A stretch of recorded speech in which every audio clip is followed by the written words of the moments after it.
Welcome to the Farnham Street podcast called The Knowledge Project. I'm your host, Shane Parrish, the curator behind the blog Farnham Street, which is an online community focused on mastering the best of what other people have already figured out.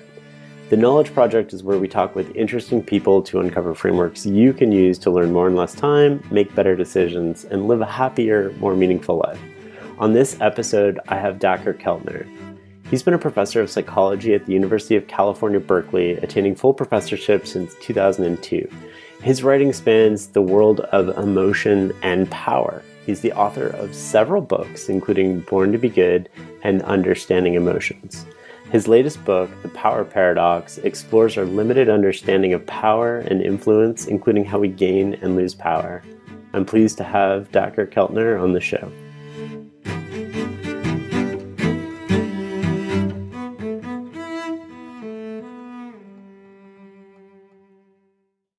I want to talk in broad themes about some of the things that you've been studying and writing about. So much of your work surrounds the role of emotion in human life, especially positive emotions like awe and compassion and love. Give me a primer on emotion. Yeah, so my interest in emotion, and really I think that the primer for the scientific study of emotion begins with Charles Darwin, and then also one of the great founders of American psychology, who was William James. And Darwin focused on expression in 1871 and James on the body. But what they were arguing for, if you read them carefully, is that our emotions and how we express them in our facial expressions, in our voice, and what happens in our body are really about building the strong relationships that define the human species, the attachments we feel to offspring, the patterns of love we feel for partners, the feelings of awe and reverence and gratitude we feel towards friends and social groups. So out of that thinking came a more recent science that I've been part of that really says that emotions are the grammar or language of social living. What are the differences between the man and the woman in terms of a physical connection? The woman has a baby growing inside her for 9 months. The man doesn't. How does that affect our emotional connectivity? Yeah, I think, we are seeing increasingly, we're an unusual primate in that, like chimpanzees, males don't even really know who their offspring are, given their reproductive patterns. And I write about this in Born to be Good. The female goes into estrus, mates with every male around, and then there's sperm competition, and a baby comes out, and the male doesn't know. So they aren't really engaged in too much parenting. And in humans, for a lot of interesting reasons, fathers are in the game and they know who their offspring are and they provide care. But I do think, Shane, you are pointing to something that we often overlook as scientists, but which is fundamental, is the physical connection between mother and child. Just the having a child grow in the womb. And then through breastfeeding, which, the human average across history is 4 years of skin to skin contact and the provision of nourishment and the oxytocin that's released and the prolactin that is this oceanic feeling of connection that's foundational. So we shy away from those raw facts at times of our evolution and these interesting sex differences, but they are there, and I think have interesting things to say about why women are more collaborative and live longer and handle stress in different ways. I think a lot begins with just that basic source of caregiving they provide. The connection between happiness and emotion seems strong. In your writing, you talk about Jen, which is a concept I haven't heard of before. Can you explain that? Yeah, the connection, happiness, our sense that life is going pretty well, is strongly driven by three things in the vast scientific literature now, and one is the positive emotions we've been talking about, like mirth and laughter and love and sympathy. Another is how you handle stress and negative emotion. And the third is social connection. And Shane, I've been teaching human happiness at Berkeley and then online at edX for a long time. And there's just this amazing array of findings from labs all over the world showing that, like Elizabeth Dunn, when I share money with another person, I get happier than if I spend it on myself. Investigators at the University of Oregon, led by Harbaugh and colleagues, showing that if I give money to charity, it activates the reward circuits of the brain, much as if I receive that gift. Other studies showing that when I'm volunteering, which activates the vagus nerve and oxytocin, presumably in certain regions of the brain, I live longer and I'm happier. And so I was trying to, the English language, for interesting historical reasons, doesn't have a great set of words that describe that phenomenon of like serving others to that in ironic way that build up the social fabric. We, like scientists, use the word pro-social, and it's kind of absurd. And then, I've been a fan of Eastern thought since I was 17 or 18. And in Confucianism, in the Analects of Confucius, which is 2,500 years old, the central idea, and I remember this from when I was 19, is called Zhen or Ren. And it's about bringing out the good in others, right? And so to quote Confucius, a person of humanity or Zhen brings the good in others to completion and does not bring the bad in others to completion. So at its core, it has this mixture of love and compassion and reverence for other people. And that seemed to be, in my readings, one of the best ways to capture these emotions and tendencies like volunteering and feeling compassion and, soothing somebody and listening carefully that really contribute to happiness. So I came up with this idea of, we should really try to define our day according to high Zhen actions, sharing laughter with a friend, giving some resources away, empowering other people as a path to the good life. Why do you feel like they're the key to happiness? Like, what's the connection? Well, it's interesting. I think that one connection is we've long known that we have these sayings in our cultures, and there are sayings like this in almost all of the great contemplative, spiritual, ethical traditions that, to give is as meaningful as to receive. You find yourself in serving others. And indeed, a lot of studies are showing bringing out the good in others, giving to others, promoting others, just gives you this burst of happiness. And Shane, it's really incredible. There's a region of the brain that you might loosely call the reward circuitry, and it involves a couple of regions that produce dopamine, like the ventral tegmental area and the nucleus accumbens down in the middle of your brain. They project to your prefrontal cortex and the frontal part of your cortex. And that's your reward circuit associated with eating good food and getting a massage and so forth. And what new studies are finding is that circuit is activated when you feel love, when you feel compassion and help somebody out, when you give resources to another person, when you cooperate with another person.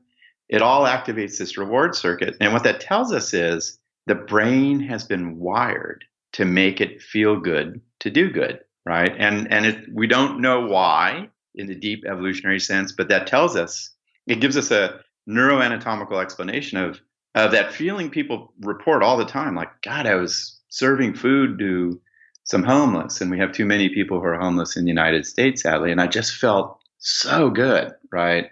And now we have an explanation of why high Zhen behaviors make us feel happy. I like that a lot. It seems like our definition of good can change, though. And Yeah. how does that affect the brain's wiring? I mean, what's good today, or what we consider culturally good? Like not every culture would have the same sort of. Yeah. Well, that's where culture is so dynamic, and it is so. And that's why conversations like this one and the work that you're doing and why we write books, which is we contest and try to define the good in ways that are ideally, in my philosophical perspective, good for society and the world and the sustainability of our species. When it's time to scale your business, it's time for Shopify. Get everything you need to grow the way you want. Like, all the way. Stack more sales with the best converting checkout on the planet. Track your cha-chings from every channel, right in one spot. And turn real-time reporting into big-time opportunities. Take your business to a whole new level. Switch to Shopify. Start your free trial today. Welcome to a new era of baseball's great spectacle. The T-Mobile Home Run Derby, live on Netflix. The biggest sluggers in baseball put their talents to the test on All-Star Weekend. Raw power meets star power. Big swagger meets bigger slams. And you don't swing to make contact. You swing to make history. Watch the T-Mobile Home Run Derby live on Netflix this Monday, July 13th at 8 p.m. Eastern, 5 p.m. Pacific. And, one of the things that the happiness literature has brought into focus is that, the past 30 years, 40 years in the US, and then we're seeing this in Canada, less so Canada actually, but increasingly in some of the the quickly industrializing societies, is we've moved away from an other orientation, right? To, hey, I'll share resources, or I'll cooperate with you, or I'll trust you. We've moved towards a more self-focused, materialistic, ego-focused, greed-based focused set of values, where people really boldly, with great fanfare, define the good as self-expression, right? As maximizing your self-interest. One of my favorite champions of this is Ayn Rand, who probably is the most influential philosopher of the 20th century. Everybody's Atlas Shrugged and so forth.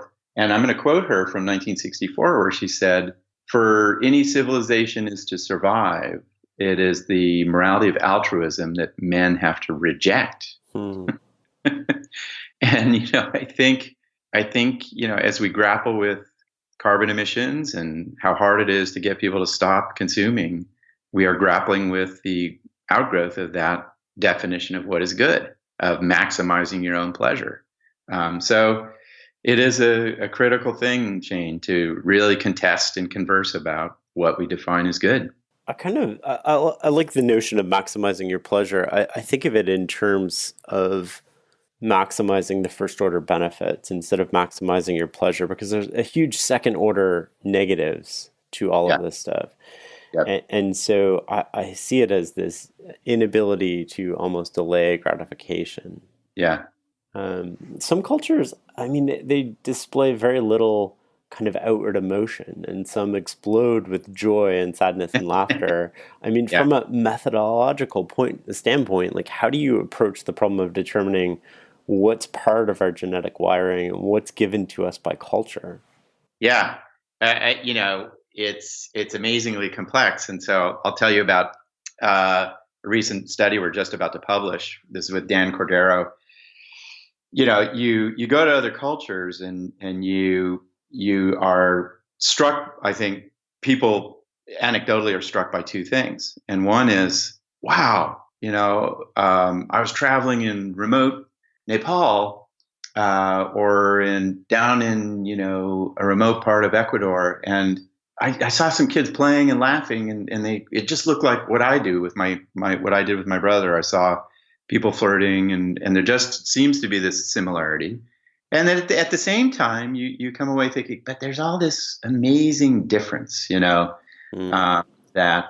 in terms of the intensity of the expression. So we know that, for example, East Asian cultures, say Japan, tend to have more muted emotional facial expressions than somebody from the United States.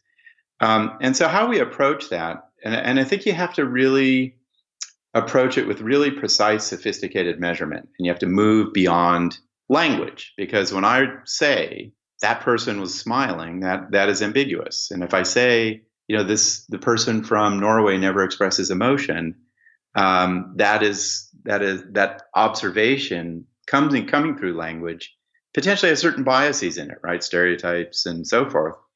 And so what's emerging in the scientific literature is this idea that we do have this common language of expressing emotion in the tone of voice, in facial muscle movements and body movements, gaze activity, just the stuff that evolution equipped us with.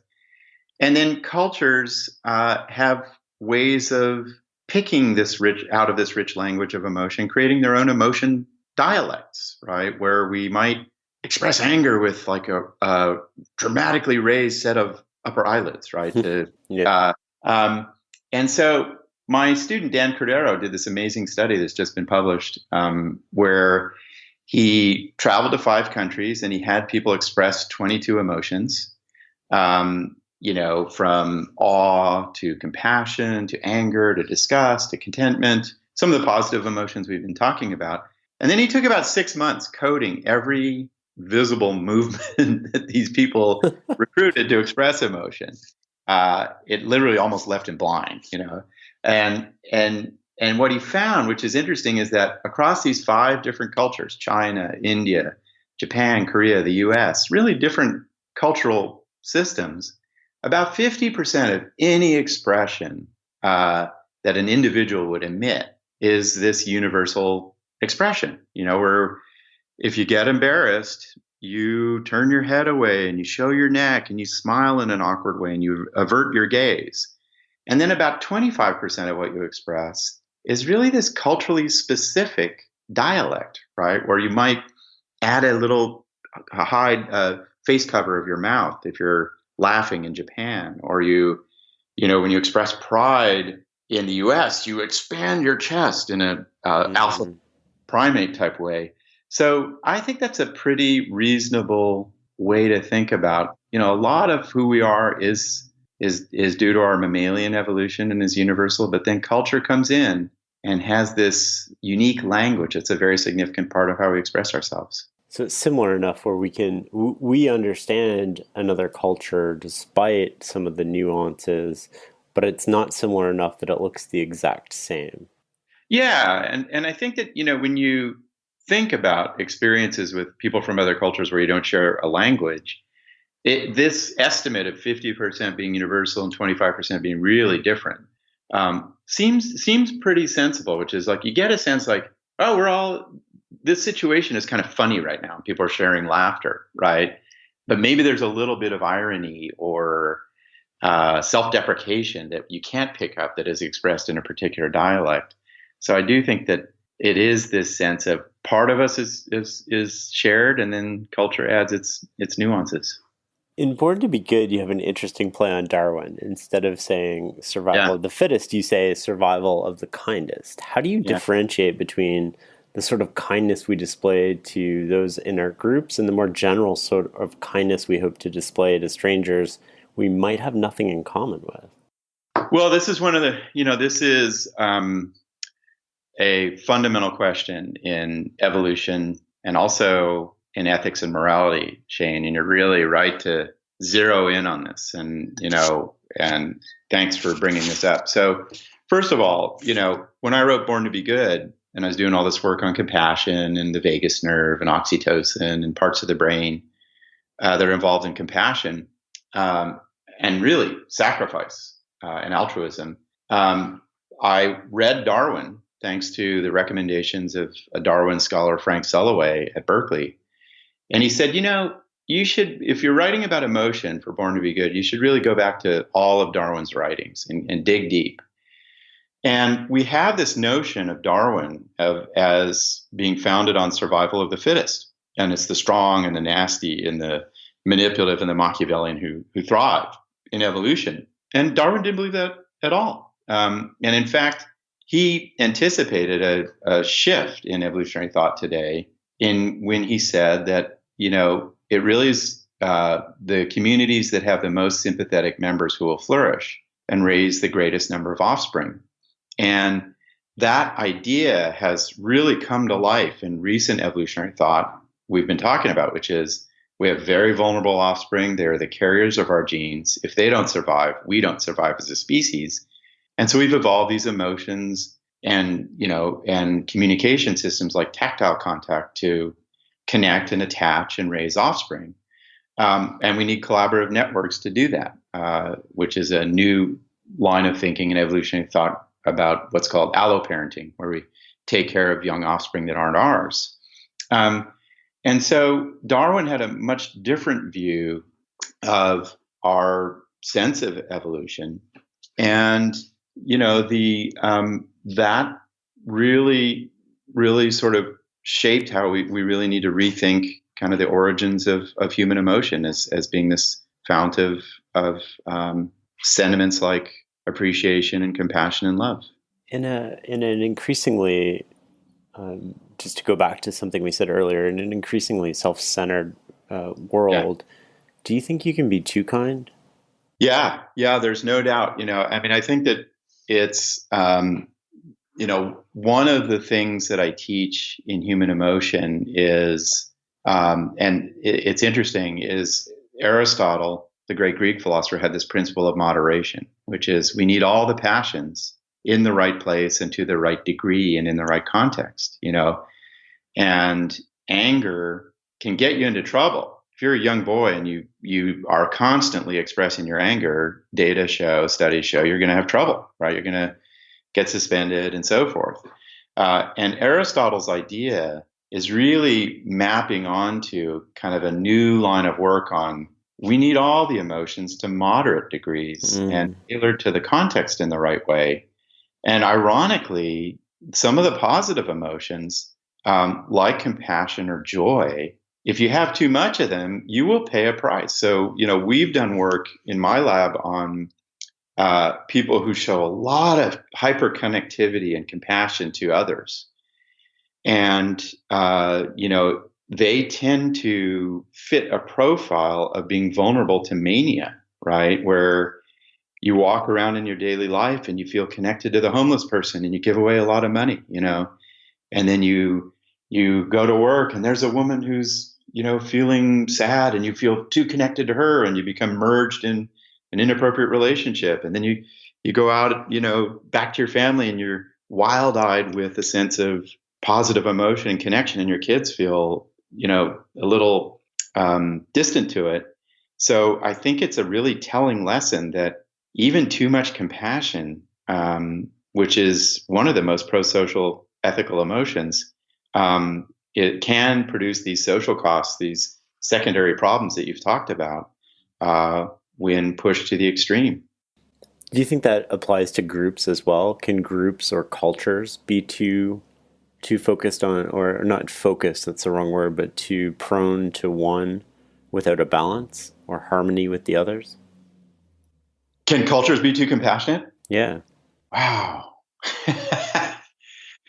Yeah, probably, and we just, and it's back to a question, Shane, that you asked, and I got distracted and didn't answer it because I got carried away thinking about Darwin, so I apologize. It's the question of like, how much compassion should you feel, and should you feel compassion towards other groups?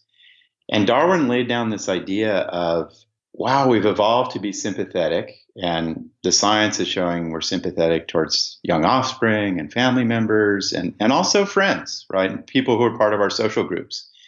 And that raises the question of can we push sympathy to extend to other people who are not part of our groups? And this is one of the challenges that is laid down by a lot of the great ethical traditions, right? Peter Singer, the great ethicist, said, we have this thing called the circle of care. And really the growth of human history is about expanding our circle of care. We not only care about our kind and our family and our village, but we care about people in other villages and other species and all sentient beings in the Buddhist phraseology.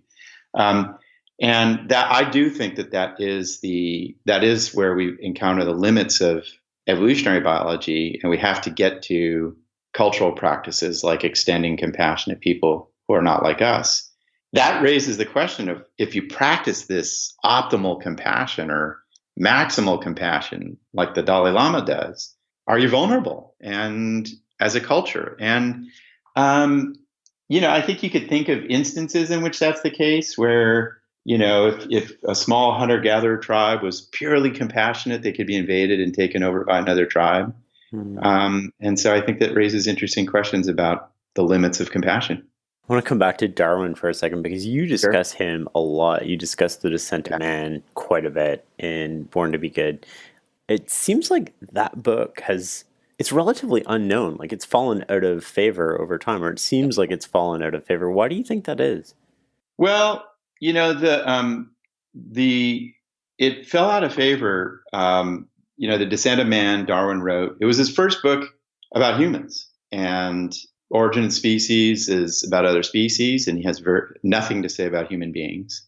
And then he started to face a bunch of critiques. And it's important to remember, at the time that Darwin published his theory of evolution, 50% of scientists were creationists. They really felt that God had designed nature and laid it down in unfixed in sort of a fashion. And so Darwin encountered these critiques in the public conversation, and he had to write about humans.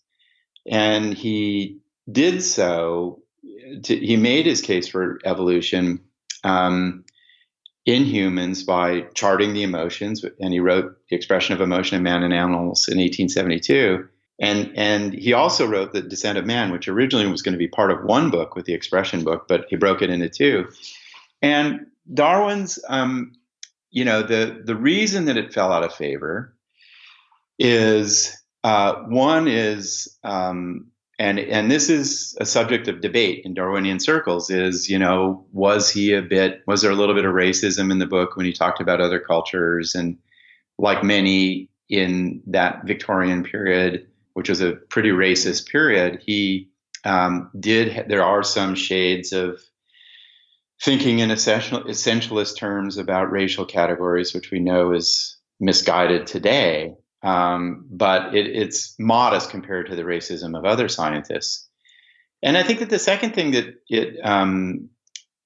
Darwin, he offers this theory of sexual selection in The Descent of Man, which is all about how, a lot of human characteristics, like our tendency to want social status and our tendency to beautify ourselves and our tendency to, for men and women to take the particular physical shapes that they have, are shaped by sexual selection, our attempt to attract mates and to reproduce. And for interesting reasons, scientists felt embarrassed to study sex. So that wasn't picked up for a long time in evolutionary thought. And then I think that this other line of thinking that's a very small part of The Descent of Man, but a richer part of The Expression of Emotion in Man and Animals, is Darwin was clearly making the case that a lot of our moral tendencies we share with other primates, we share with other mammals like dogs. They have biological foundations, and that was not a popular line of thought for a long time, to think that human morality and human goodness is shared with other species and is crafted by evolution.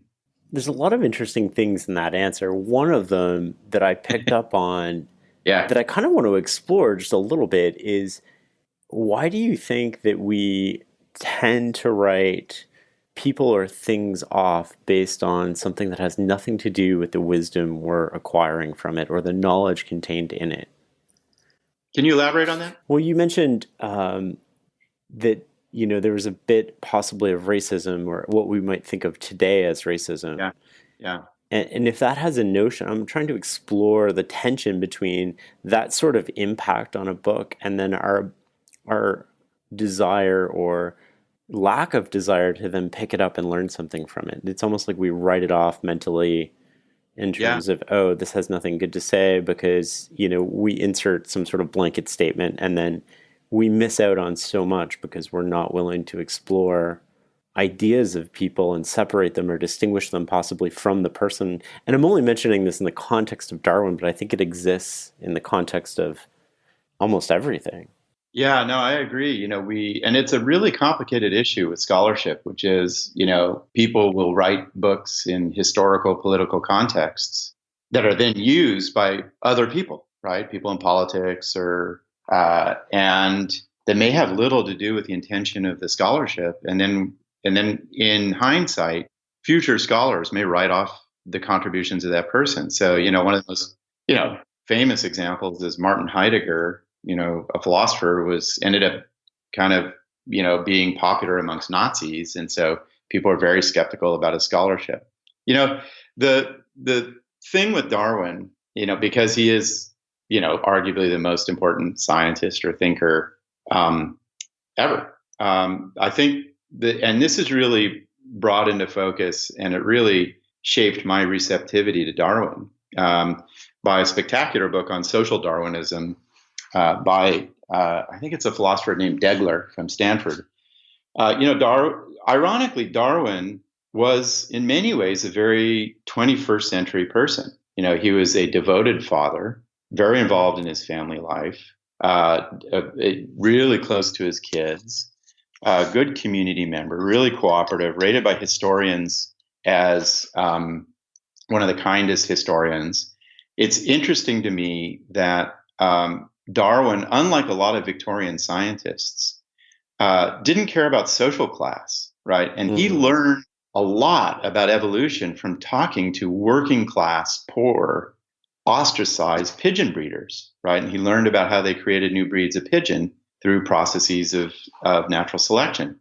So in many ways, he was a deep egalitarian in how he treated his wife and contributed to childcare and the like. But what happened is how the social Darwinists after Darwin used his thinking.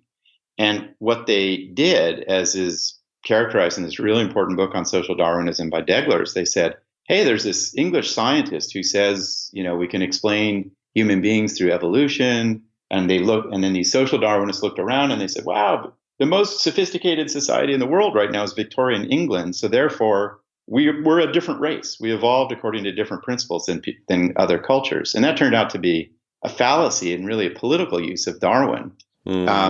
So that often happens. And you're right, Shane. I mean, this is the challenge, right, of the legacy of scholarship is if it occurs in a political context with problems we perceive today, what do you do with that scholarship? And I think that in spite of these critiques of Darwin, that he used certain phrases that felt a little freighted with racist language, he stood the test of time, for one, because his family had a long history of abolitionism, which is important to remember.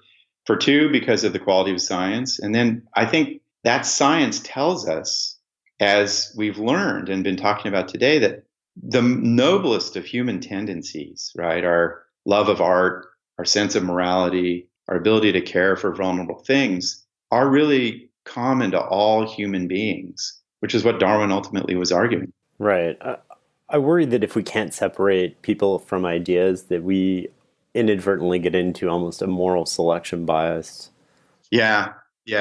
Who are you worried about in particular? Or is there a particular? Oh, no one in general. It's just kind of a theme that I see people that see plays out, right? You mentioned somebody maybe that's contentious, and then maybe you're hitting on an idea of that person, but we already write them off as having nothing of value to contribute. It has nothing to do with the idea that you're talking about. It has to do with the person. Yeah, and it's funny to me that artists, in a way, can get away with it. Yeah. True. So Caravaggio, one of the great painters, killed somebody. I think Norman Mailer stabbed somebody. It's part of what makes them famous now, right? Right. But the minute scientists, have like a slight implication that, they, whatever it is, they get written off. Get into trouble. So I think I'm glad you're raising the question. We should always try to separate the person from the science in some sense, and the context in which they write.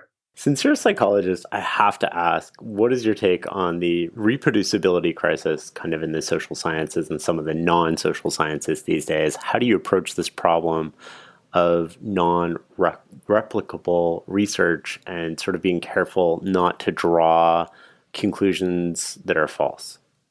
Yeah, well, I mean, the first thing to remember, and when you've been around science, I was in grad school 25 years ago, 30 years ago, is sciences go through crises, right? And when I was a young grad student, the big crisis was whether, all of the great studies of social psychology, the Milgram obedience to authority studies, the Solomon Asch conformity studies, these are the most famous studies almost in psychology. Were they true, right? Or were people just pretending?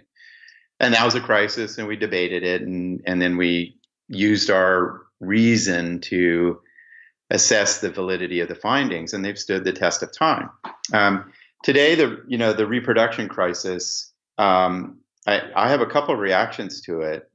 One is that, a lot of our journals very painstakingly require replication. So, you do a study several times with slight variations to really have a sense of the reliability of the finding. A lot of our statistical techniques now recognize the need to replicate when we do what are called meta-analyses, where we look at what is an effect size or how strong is a statistical relationship across labs and studies. So I think we do care about replication. I will note, it's interesting to me that the replication crisis has targeted certain kinds of studies.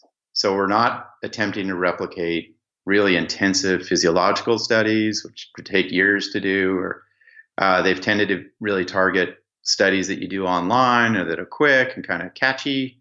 That are easily reproducible, don't cost a lot of money to verify. Yeah, and that makes me worried. So when I looked at some of the tables of here's what's being attempted to be replicated, it's a very narrow swath of social psychology. No one's attempting to replicate a long-term study of marriage, right? Or because it's just takes a long time. So I think that it's been overblown somewhat personally, and secondly, that it reminds us we need to make sure we replicate findings. Third, it will lead to improvements in our methodologies, and the fourth, and this is really interesting, and it hasn't been grappled with, I believe, substantively in the field, which is that I'm in social psychology. By definition, we believe that phenomena change as a function of the social context. That's the heart of social psychology. If I'm in one situation, I behave differently than in another situation or a context. And I think that what we should start to make sure we do is systematically think about the historical context of a finding, right? So let me give you one example. I did a lot of early work on power that I write about in this book, The Power Paradox, in the late 90s. And that was a much different political economic context than today. And we know that factors like, the new social media and Facebook and inequality influence the human mind. So I think we need to start thinking about systematic ways of capturing how contexts change and might produce the failure to replicate a finding. I want to come to the power right after. I have one more question kind of on Born to be Good, which is toward the end of that, you make a somewhat controversial statement, in my opinion. I mean, that human groups evolve toward more morality. I would think this... More morality. Yeah, so I think this connects to your idea about survival of the kindest. Now, I kind of want to push back a little bit and lean on that thesis. If we have such a well-developed sense of positive morality and doing good things feels good to us, as you explain in your book, then why do individual humans and groups consistently do such heinous things to each other? Perhaps the worst atrocities in history have been committed, only a few generations ago, after tens of thousands of years of human evolution. Yeah, I sympathize with that critique, Jane, and I think that the science that I report on in Born to be Good about love and compassion and laughter and play and joy and gratitude, those are new sciences, and the older science on anger and fight or flight and aggression and stress had been well worked out. And so I prioritized the good and should have, I think the more realistic perspective that I take in my scientific inquiry, or when I write about human emotion more generally, is humans are a very complicated bundle of an array of social strategies that manifest in emotions. And we have a lot of pro-social tendencies, and we have a lot of unnerving antisocial tendencies, from violence and genocide, and evolutionary psychologists have made a case that rape is a evolved strategy, and it's a human universal, and regrettably we see it everywhere. And so that's the struggle of human existence, and the struggle of society and history is, wow, we have all these complicated tendencies to be kind and to be harsh, and then you have to think about what are the contextual factors that allow for the expression of the good things and not the bad, and that becomes a different intellectual task. So I think you're right. I think it is this interesting balance or mixture or set of competing strategies. To the question of what direction are we going in as a culture and in our history. Suffering from dry, tired, irritated eyes? Don't let dry eyes win. Use Sustain Pro. It hydrates, restores, and protects dry eyes for up to 12 hours. Sustain Pro. Triple action dry eye relief. And I was really, when I made that statement that human groups are moving in this pro-social direction, I had two sources for that statement. And one was, Steve Pinker was starting to write about the decline of violence. And that for the past 500 years, we see less rape and less bullying and less murder, and you're less likely to die on a battlefield, and there's less torture, and we treat people with mental illness better, and we don't enslave people, which was very commonplace 300-400 years ago.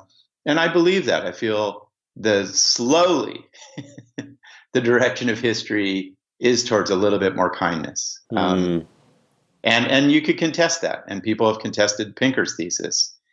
And then the other thing that I really, that influenced me is the broader study of, from the archaeological record, and then, the study of deep human history, which is, when you read people like Christopher Boehm on politics and social organization in hunter-gatherer societies, he really sees it as being very democratic and egalitarian. And there's a lot of gender equality. And I think gender equality is one of the great indicators of how healthy a society is.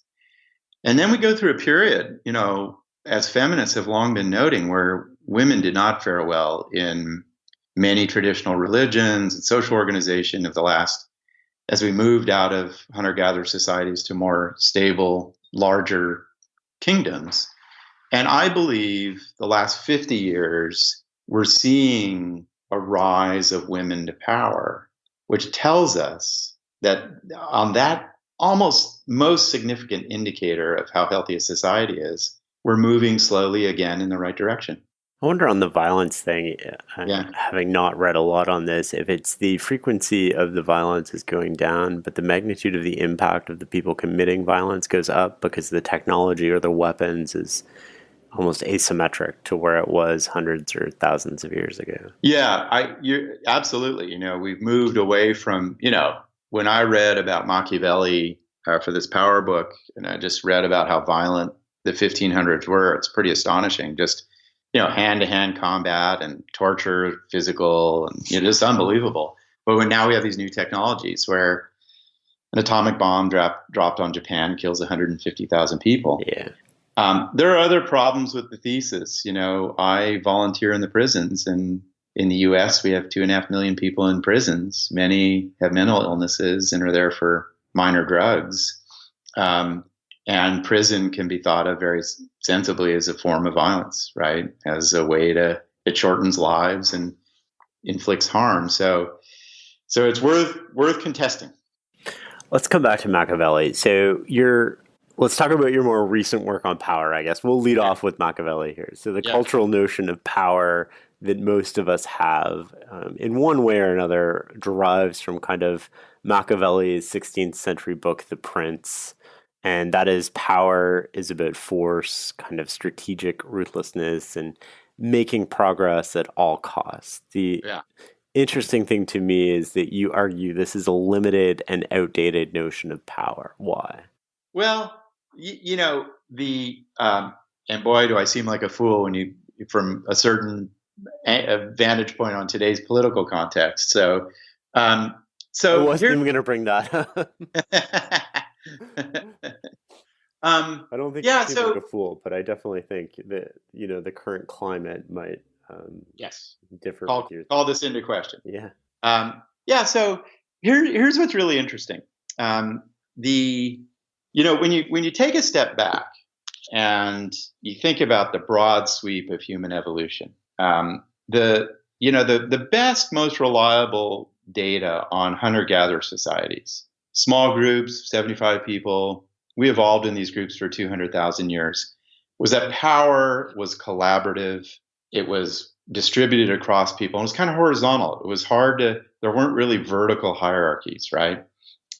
People kind of collaborated in finding food or taking care of offspring, defense, play, courtship, etc. And it was egalitarian. And that's what Christopher Bohm writes in, kind of the definitive statement of what power was like back then. And it almost gave me goosebumps, Shane. There's this book by a couple of archaeologists, Marcus and Flannery, and on the origins of inequality. And what they note is 12 to 15,000 years ago, and I will get to Machiavelli, I promise. 12 to 15,000 years ago, we moved out of small itinerant nomadic groups into interlocking tribes and settlements of thousands of people. And then we started to store grains and agriculture. And when we shifted to this level of organization, hierarchies and power moved from collaborative and horizontal to vertical. And what you see is the emergence of some really interesting things, which is you see systematic violence towards people. You see the emergence of religion that dictates who is powerful and who is not. You see polygamy, where men start to have multiple wives, and you see slavery emerge, where people really start to feel in these more vertical hierarchies, like I can own these people, or these are my indentured servants. Really radical shift. And you fast forward, Machiavelli, in the Renaissance, 16th century, writes in a time where vertical hierarchy is at its peak, right? Or almost at its peak, which is, monarchies and mercenaries and indentured servants and a really subordinate status of women. And in that particular historical context, and it's also worth noting, Europe at that time was profoundly violent, and there was torture everywhere and rape everywhere and public executions. Machiavelli wrote The Prince in this cocktail of wild politics just after being tortured. So he writes his book, The Prince, and it's important because he says, look, power is not about morality. It's amoral. And all those ancient Greeks, Aristotle, who thinks power is based in virtue, they're liars. Power is ruthless, and it's just go get it, be coercive, lie to people, trick people, act like you're religious when in fact you're not, kill your allies, hold on to power. And that probably was right for his times. But what I try to argue in Born to Be Good, in the power paradox, is the last 500 years have seen a lot of changes, right? The rule of law, which has its biases, forms of literacy, new forms of social organization, the rise of women, the rise of move away from monarchies to governments, constitutions, individual rights, etc. And so today, when I teach in organizations, governments and Google, etc., science, biotech, you got to be sort of Machiavellian at certain times, but you need a lot of other skills to get things done. And that's the critique of Machiavelli, is we've changed since that historical moment. You got more than you asked for. No, I was just deconstructing that a little bit. I think that sets a really good contextual tone for the Machiavellian sort of thinking and why we've evolved that way. In the book, you have a concept called the power paradox. Can you explain that and why it's a paradox? Yeah, and just to finish up on Machiavelli, the other reason to critique him is the empirical data. There are measures of Machiavellianism, and if you're a Machiavellian, and you lie and manipulate and don't mind really harming people to rise in power, you'll do well in one-shot negotiations. But for the most part, you don't do too well in rising in power and having good friendships in most organizations. Yeah, the power paradox is the heart of the book, and it's this puzzle that I encountered in my science for 25 years, and then a lot of labs have replicated and extended and critiqued and modified and sharpened. And the paradox is this, Shane. When you look across studies of how do I get power, right? How do I have influence in this group or this social context? What you in general find is you gain power by what Hannah Arendt and Michel Foucault, two of the greatest theorists of power, talked about, which is by animating a social network, right? So if I'm at work, or I'm on a sports team, or I'm a community activist, or I'm in church, or I'm an adolescent on a 7th grade playground, my power is rooted in my ability to stir the actions of other people around me in an effective way. And I think that's about as good an assessment of power as you can conceptualize. And what studies find is, you do that by being bold and by being empathetic, by knowing what other people want, animating them in ways that move them in that direction. And so you get power, and this is, I sort of push the thesis by being good to others, by stating things that would be of interest to them, by inspiring them, by listening carefully to them, by reaching out to people and building strong social ties. And that idea you see replicated in military units and schools and organizations. Even a careful look at a lot of non-human primate power politics points to that you get power by moving the social network effectively, and it takes these social skills. And then here's where the paradox comes in, which is another part of my lab was studying what happens once you feel powerful. You've done all this hard work, you've animated the social network, and now you feel like, I'm the master of the universe. And it's as if your frontal lobes are destroyed and you lose all the social skills that got you power in the first place, and we show when I feel powerful, I read people's emotions less effectively, I interrupt them more, and then all hell breaks loose, and you swear at people and you're more likely to have sexual affairs, you flirt inappropriately. We did a study that got a lot of attention where people driving really powerful cars are much more likely to drive through pedestrian zones and almost hurt pedestrians, so and that should remind people of what's happening today. So it's this paradox of human life. Like, I get power by lifting up people, but once I get power and feel it, trouble breaks loose. I'm wondering if you've ever heard the quote by Robert Cairo, who has written a lot about Lyndon Johnson. I think it's for like 40 years now. And before that, he published a famous biography on the most powerful man in the 20th century, which was Robert Moses.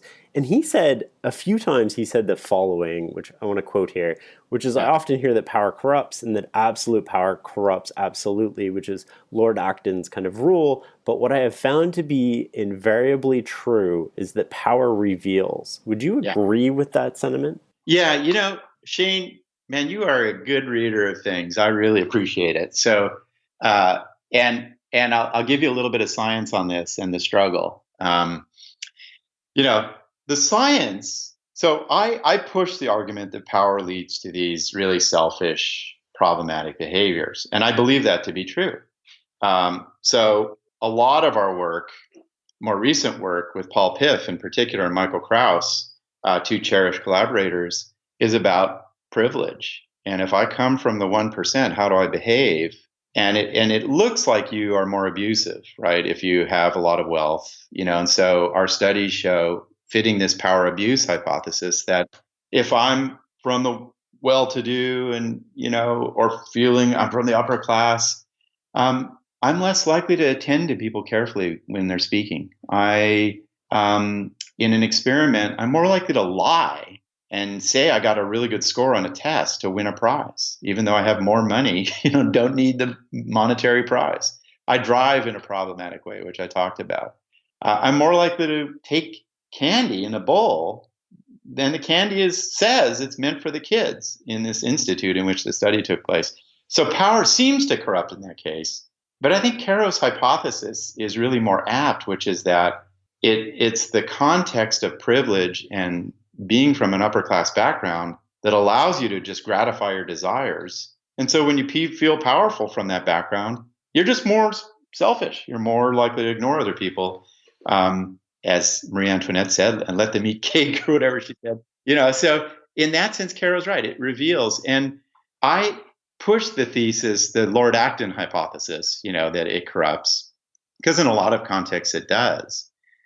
But there are critical experiments that show that Caro really was really, in the end, I think, offered the more representative statement that power reveals. So one of my favorite studies in this is by my Berkeley colleague, Serena Chen.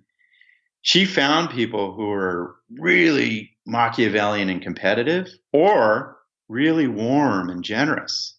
And she gave those people power and the opportunity to help somebody else or to gratify their own interests. And what she found, consistent with the corrupt thesis, if I'm really competitive and self-serving and I get power, I'm even more competitive and self-serving and corrupts. But critically, if I'm kind and Dalai Lama-like and I get power, I'm even more sacrifice-oriented and other-focused, right? Power reveals. So I'm glad you brought up Caro. I think you're right. I think it's more about revealing than necessarily corrupting. One of the underlying themes of the book is that groups give people power. So how is it that groups can't filter out these sort of character traits, if they are? Or is it that once you have power, the environment nudges you? And does it nudge you slowly and then all at once? Or is it this process that you start surrounding yourselves with people who tell you what you want to hear, and then gradually you become insulated from the group that, in theory gives you power? Yeah, so I think, I've been teaching organizations for 20 years, thousands of people in different organizations from, as I said, from governments to, biotech firms, to startups, to Google, to really every imaginable kind of group. And what you just described, Shane, is what they speak to as being one of the fundamental issues in the health of an organization, is how they handle and rein in the potential abuses of power. Mm-hmm. And there are unhealthy groups that, where they don't critique people in power, and they don't have voice for subordinates to offer alternative ideas or critiques or speaking truth to power. And there are no forms of accountability or transparency of power holders. And literally it can become chaos, like you see in Enron, where it's just, people get mad with power and they sink organizations because they're not keeping the powerful in check. And then there are other groups where they build that systematically into the structure of the group, right? And they have open critique and peer review, and you make sure that structurally the people who are of lower power or lower status have ways of speaking truth to power, be it in peer commentary or having a voice at a collective meeting. And those groups tend to, as you say, keep these impulsive tendencies in check. And this analysis, and this is seen in a lot of different social sciences, from political science to even the thinking about what was so healthy about the democracies of hunter-gatherers, because they made fun of leaders, they critiqued them, they gossiped about each other. So they really kept in check these more, sort of problematic tendencies that power can produce. It's really, this science casts a really interesting light upon today's politics, which is when someone undermines news as fake news, even though, the newspaper tradition, the right kind, has a pretty solid way of finding out facts. You are undermining one of the checks on power. When you are no longer care about your reputation, or people don't care about ethical violations, and we no longer deem ethical behavior as something we should expect from leaders, you are another step down the path towards greater abuses of power. So really important to think about the context of power. So groups put in kind of checks and balances for power. What do successful people who not only attain power, but seem to use that in a way for the benefit of the group, how do they differ from people that don't? Do they put in their own checks and balances? Do they have some sort of mechanism by which they make sure that they don't sway too far? Like, how does that look? It's interesting when people talk about great leaders, and there have been studies, historical studies, for example, that I write about in the Paradox of who were the great presidents, who had a lasting legacy. Lincoln had a lasting legacy. Nixon's legacy did not really endure for his ethical violations. And when we talk about great leaders, we often think about kind of their attributes, right? Their qualities. And that's a common tendency in Western European thought to think about characteristics of the individuals being the source of greatness. But we do talk about things like, one of the defining characteristics of Lincoln was empathy, his ability to listen to other people. Jim Collins, in this, probably the most widely read book on leadership, millions and millions of copies sold, has this final level of leadership, which is about service, serving others. Good to great, right? Yeah. People often talk about the great leaders. Aristotle had a whole theory of great leadership as really being rooted in virtue, like courage and humility. So we talk about these attributes, and I do think that that's a very important part of the story. But I think your question and observation is really the more important. And I think as leaders, we can commit to these attributes. But your observation is, what kind of social context do we create that empower great leaders?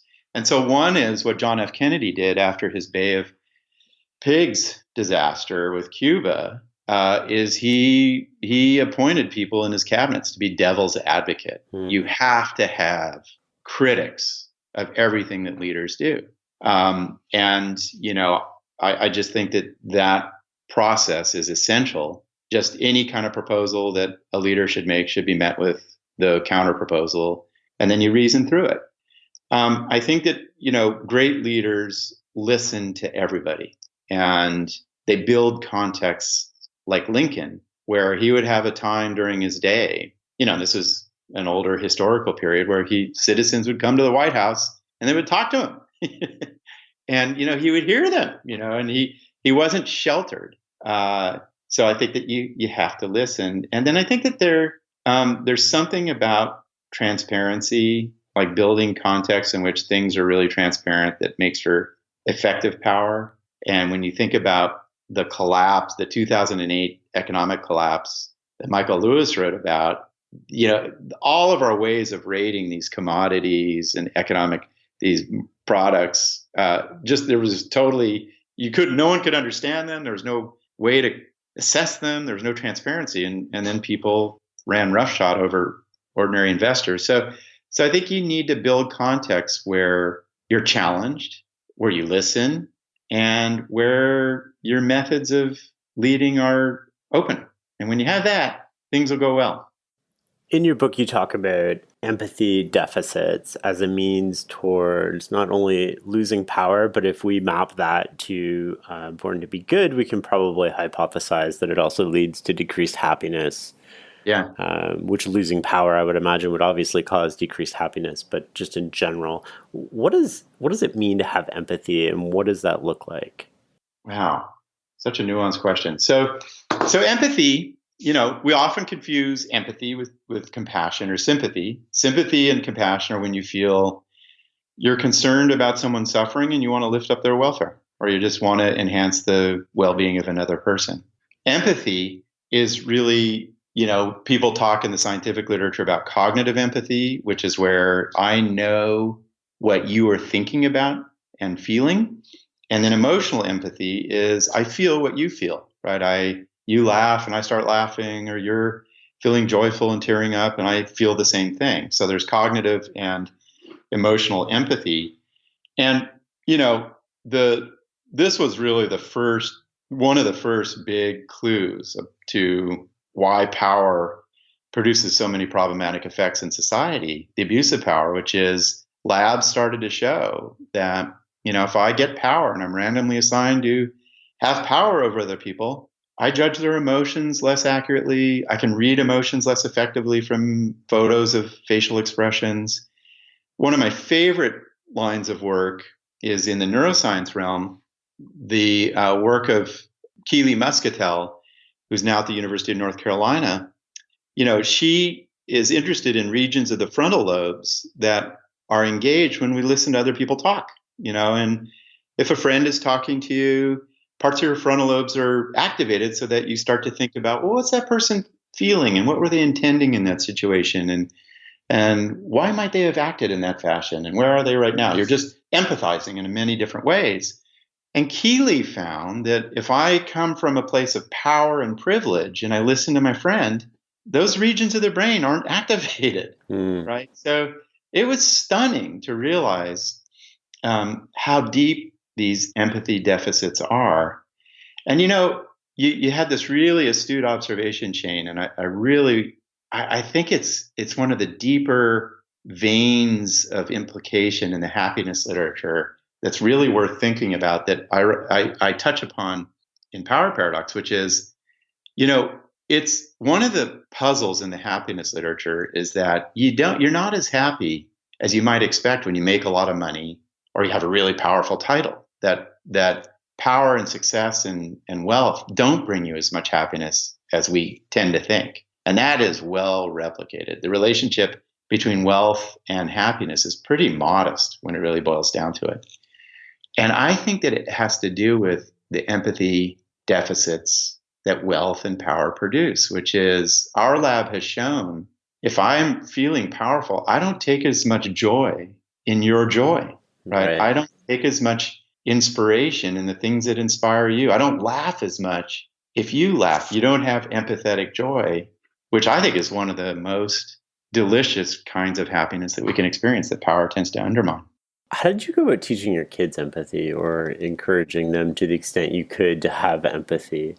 I failed, I hope they're not listening to this. No, What can parents do to, especially in this cultural generation, to encourage their children to have and develop empathy for other people? So I'm going to say, I will tell you, Jane, it is so humbling to be a scientist of the good stuff, and then you have kids, and you're just wiped out and tired, and your kids get into trouble, and, you get into trouble, and and so it's humbling, and I took real solace and found incredible insights in the developmental science of how you teach empathy to kids, because it is hard work. And it goes like this, and it's really funny, So there's this work by Judy Dunn and then Nancy Eisenberg, who's a Berkeley grad now at Arizona State. And what they notice, and I think this is the first piece you got to really grapple with up front, is there's a lot of conflict in American families, and early family life is about emotional struggles. So Judy Dunn found, for example, the average siblings, two little beautiful, laughing 2 and 4-year-old siblings, are fighting with each other 6 times an hour, right? So every 10 minutes they get into a squabble, or they're wrestling or pulling each other's hair, or worse. And on top of that, the average parent is getting into a conflict with a child 6 times an hour. So you got 12 conflicts an hour in young families, and parents will immediately they'll be like, God, that's so true. And I remember reading that, and I was... Not to mention parent-to-parent conflict. Oh my God, we won't even go there, right? So what Judy Dunn found, and she was really interested in documenting, like, in this rich stew of American emotional life, and I would argue the emotional life of a family, there's all this conflict. How do you get kids to empathize? And the first thing she really encourages is that parents have to get their kids they have to ask questions and let the kids reason through things. So you don't get kids to empathize. And I failed at this by saying, the Dalai Lama thinks that compassion is the ultimate virtue, and you decree that, right? They're like, who cares? how you get them to empathize is by asking questions and then being quiet and letting the kids reason. So, if a conflict's happening, the parent who leads the kids towards empathy is saying things like, God, why is your little sister crying? And then why are you crying right now? Oh, I see. And then why did she take your toy, and why did you burn her doll, or whatever it is, Right. And you get kids to reason through. Second thing is, it really matters. The developmental science shows to just use emotion words. We have thousands of emotion words. They refer to all kinds of interesting states. Are you frustrated or angry? Or wow, you're really enraged, or you seem sad, or is that embarrassing? Or now you're joyful, or you feel compassion for the homeless guy on the street. So, make your language of your family full of emotion words is important. And I think it's also, this is a real irony in parenting, but I think some parents may push back on this, but I think it's important for parents to let kids experience suffering and to see suffering, right? To recognize that there's pain, that this is part of the human condition, because that's really what activates a lot of the pro-social stuff is suffering. And there are really cool qualitative studies of families who raise really altruistic adults, and they tend to suffering and remedying suffering is a part of their family conversation, right? They're trying to figure out mass incarceration or work against bullying, or just embrace it instead of shielding kids from it, to make it part of your family value system. So I would go with those three things. I have a friend who says that there's no learning without pain, and that doesn't mean physical pain. It just means like there has to be some sort of feedback mechanism that causes you to learn something, because without that, you don't actually learn it. And I have no idea if that's true or not, but that's and we talk about like how important it is to doubt when you're a young person, and how the turmoil of developmental changes produces insight. And the older I get, the more I believe in them. Let's talk about decision-making and bias for a second here. Sure. You've argued that our decision-making is totally biased by our ideology. We look at the ideologies of others that we don't agree with, and we project on them that they're the extremists. Yeah. Not us. And I agree with this wholeheartedly, of course. But how do we solve this problem in ourselves? I mean, how do we catch our own version of that extremism? Wow, you're not asking lighthearted questions.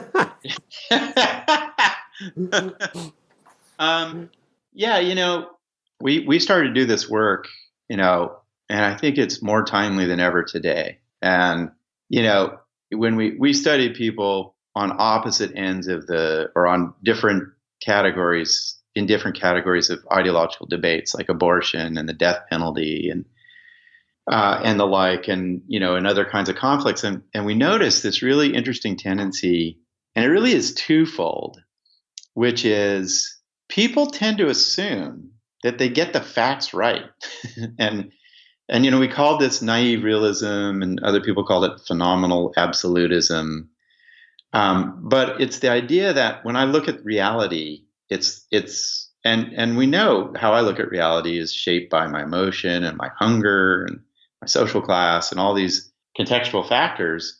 But we tend to assume we kind of got the facts right. That if I am in a debate and we're debating mass incarceration, and I've read a bunch of stuff and been to a prison, I will assume I see the truth.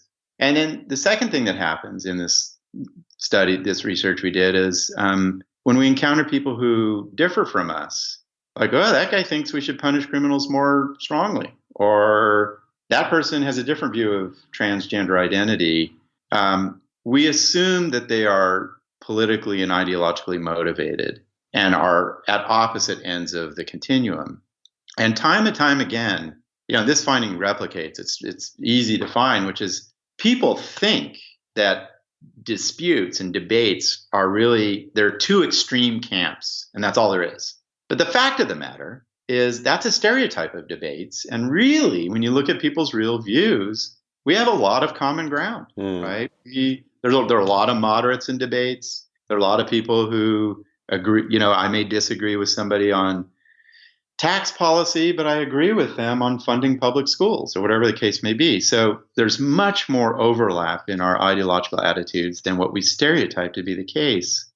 And I think that I feel, we know there are a couple of things you can do, and one is, man, just get out and talk to people with different ideological views, and you will find that the person who really supports, this happened to me recently on an airplane, like this guy who supports a really strong police presence in cities. And I, living in Berkeley, worry about police brutality and so forth. I understood him, and I could appreciate where that belief came from. And we had a really productive dialogue. So get out and talk to people about this stuff. And you'll find there's all this common ground and this opportunity for mutual understanding. And then I think that, what, people like John Haidt, my good friend, is encouraging is get out of your thought bubble, and read other opinions. When I read Ayn Rand and her philosophy of self-expression and just naked self-interest, I understand it, and I feel it. And I know that that's part of me too. And I know my 18-year-old daughter may go through a period where that philosophy is really important to her. So, you get out of your thought bubble and encounter different views. A lot of people think that you need to agree with it to understand it. And I think those are two different things. You can understand something. It doesn't mean you agree with it or it matches who you are. What would you say is your most powerful idea? I mean, what would you like people to grasp most about your work? Can I say two? Mm-hmm, of course. I think that, I remember I was on a panel with the Dalai Lama. There are a bunch of scientists and a bunch of Tibetan Buddhists and whatever you think of Buddhism, and I admire it. One of the things that is true is they have been doing these deep inquiries, meditating for hours and reflecting and analyzing and taxonomizing and describing mental life. And they've worked really hard at it and in an open way. And the Dalai Lama said, that and this is seen in a lot of contemplative traditions, that the mind is compassionate. And that one just took me aback. And lo and behold, that's what Darwin was saying, right? And I think that is the big thing that was added to humans in our evolution is compassionate mind. And it's manifest in regions of the brain and the vagus nerve and all the prosocial, the fact that, when people are asked to give money away to a stranger, they'll give away 40%.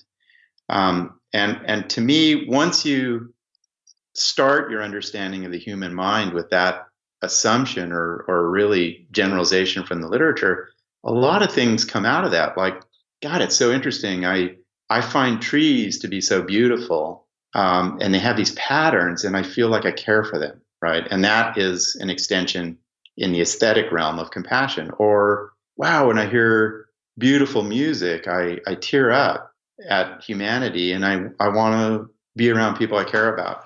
So to me, that is the core thing that has animated my research. And then it just so happened that in a lot of contexts, if you practice all the extensions of compassion, you'll do okay in terms of rising in social hierarchies and having a lasting contribution. So that's where I'll shy away from two, and I'll give you that one. Dacher, thank you so much. It was a pleasure talking with you. I wish the rest of my day was as interesting as this, Shane. It was wonderful to talk to you. Thanks for the really deep questions. Hey guys, this is Shane again. Just a few more things before we wrap up. You can find show notes from today's show at fs.blog/podcast. You can also find out information on how to get a transcript there. And if you'd like to receive a weekly email from me filled with all sorts of brain food, go to fs.blog/newsletter. The newsletter is all the good stuff I found on the internet this week that I've read and shared with close friends, books I'm reading, and so much more. Lastly, if you enjoyed this or any other episode of The Knowledge Project, please consider subscribing and leaving a review. Every review helps us make the show better, expand our reach, and share our message with more people. And it only takes a minute. Thank you for listening and being part of the Farnham Street community.